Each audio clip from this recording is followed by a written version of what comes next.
Alright! What's up mga kayaman? Welcome again to Paano Ba Yumaman channel. Day 1, update, may good news agad. Meron na tayong bank account. Woohoo! Yes, official na, hindi na tayo puro plano, may first step na talaga.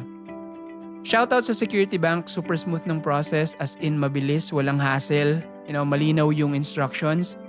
Hindi ito sponsored video pero Security Bank, baka naman.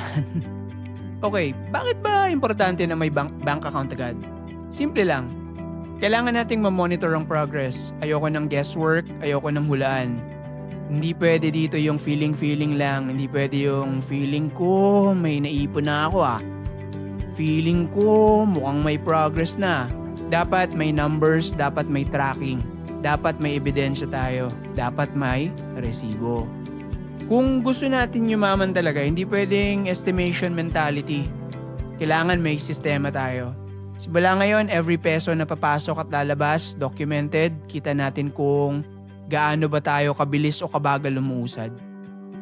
Tapos ito ang magiging scoreboard natin.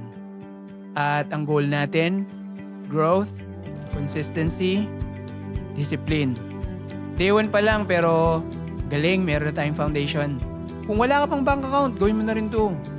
Hindi kailangang malaki agad ang laman, ang importante nagsimula ka. Ngayon, ibig ba sabihin ito, yayaman na ako? Malay mo, di ba? Kaya tara, samahan mo akong alamin yung sagot sa tanong na, paano ba yumaman?